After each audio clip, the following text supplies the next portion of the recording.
मंगल लक्ष्मी का अगला एपिसोड एक नई दिशा में मुड़ने वाला है।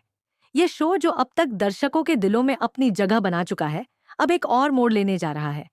इसमें आदित्य का आत्मसम्मान, उसका करियर और उसकी भावनाएं आपस में टकराने वाली हैं। आदित्य के जीवन में जब से मंगल आई थी, तब से उसकी दुनिया में कई उतार चढ़ाव आए हैं।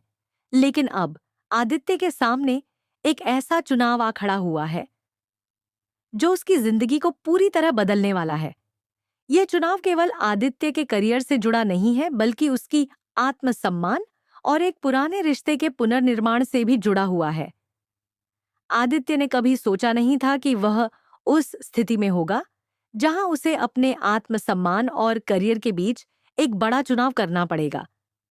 आदित्य का यह संघर्ष सिर्फ उसके करियर की दिशा का नहीं है, बल्कि यह उस अदृश्य बंधन का भी है जो उसकी पुरानी यादों और भावनाओं से जुड़ा हुआ है।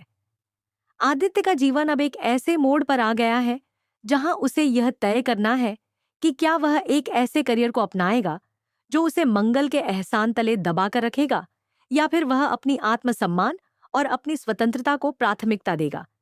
यह संघर्ष केवल एक नौकरी या अवसर का नहीं है, बल्कि यह आदित्य की आत्मा का संघर्ष है जो हर दिन अपने ही अतीत से लड़ रहा है। आदित्य का फैसला, आत्मसम्मान या करियर। आदित्य ने हमेशा अपनी मेहनत पर विश्वास किया है और अपने सिद्धांतों के प्रति उसकी निष्ठा अडिग रही है। लेकिन अब जब उसे कपिल की कंपनी से एक सुनहरा जॉब ऑफर मिला है, तो उसकी दुनिया में हलचल मच गई है। कपिल की कंपनी एक प्रतिष्ठित नाम है और आदित्य को यह समझ में आता है कि यह एक ऐसा अवसर है जो किसी भी प्रोफेशनल के लिए स्वर्णिम अवसर की तरह होता है। आदित्य को लगता है कि वह इस अवसर से अपने करियर को नया मुकाम दे सकता है। लेकिन जैसे ही उसे यह पता चलता है कि उसकी बॉस मंगल शान होगी, उसका मन अंदर ही अंदर कांपने लगता है। मंगल, वह नाम जिसने कभी आदित्य की जिंदगी को एक नई दिशा दी थी, वह अब उसकी बॉस बनकर सामने खड़ी है। आदित्य के लिए यह एक बड़ा झटका है, क्योंकि वह अब तक सोचता आया था कि अगर कभी उसे मंगल से दोबारा सामना होता है, तो वह उस रिश्ते को बहुत अलग तरीके से देखेगा। वह अपनी पुरानी यादों को छोड़कर एक नए अध्याय की शुरुआत करना चाहता था। लेकिन अब जब वह मंगल के तहत काम करेगा, तो क्या वह अपनी पुरानी यादों को पूरी तरह भूल पाएगा? क्या वह अपनी स्वतंत्रता और आत्मसम्मान को जिंदा रख पाएगा? आदित्य अपने कमरे में खड़ा है। उसके हाथ में टाई है और वह आईने के सामने खड़ा होकर खुद से सवाल पूछ रहा है। क्या वह इस नई जॉइनिंग को स्वीकार कर सकता है? क्या वह मंगल के अधीन काम करने के विचार को अपने दिल से निकाल सकता है?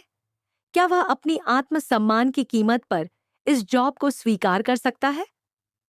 आदित्य के मन में एक तूफान मच रहा है। वह अपने अंदर के भय और संकोच को महसूस कर रहा है, क्योंकि उसे लगता है कि यह नौकरी उसे सिर्फ आर्थिक फायदा ही नहीं, बल्कि मानसिक और भावनात्मक बंधन भी देगी।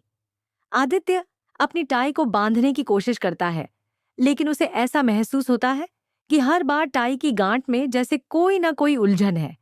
उसकी आंखों में मंगल का चेहरा उभरता है, जैसे वह उसे देख रही हो, और वह एक बार फिर से आदित्य को उसकी कमजोरी की याद दिलाती है।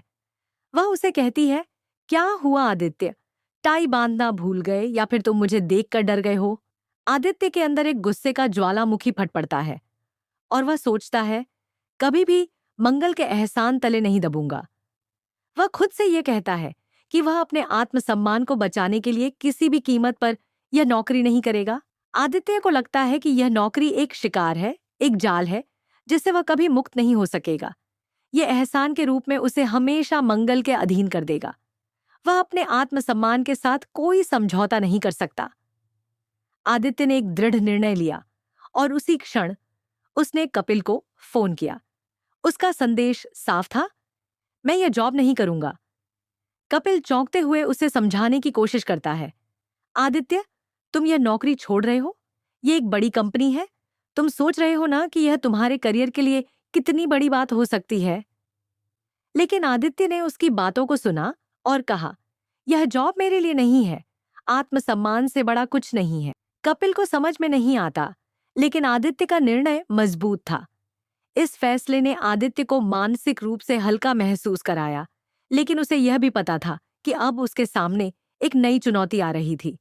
क्या वह इस फैसले के बाद अपनी जिंदगी में शांति महसूस करेगा, या फिर यह निर्णय उसकी जिंदगी में और भी उलझने पैदा करेगा? यह सवाल आदित्य के मन में बिना परिणाम घूम रहे थे। सौम्या की एंट्री तभी सौम्या आदित्य के पास आती है।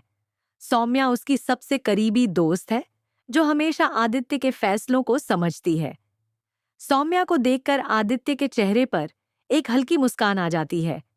सौम्या उसकी परेशानियों को देखती है और उसे समझाने की कोशिश करती है। वह आदित्य से पूछती है, क्या हुआ? तुम इतने परेशान क्यों हो? आदित्य ने धीरे धीरे अपने दिल की बात सौम्या से साझा की। वह बताता है, मंगल अब मेरी बॉस बन गई है सौम्या। मुझे लगता है कि मैं कभी भी उसकी कर्जतले नहीं जी सकता। सौम्या उसे पूरी तरह समझने की कोशिश करती है और कहती है, तुम अपने आत्मसम्मान को कभी भी दांव पर मत लगाना। तुम एक बहुत अच्छे इंसान हो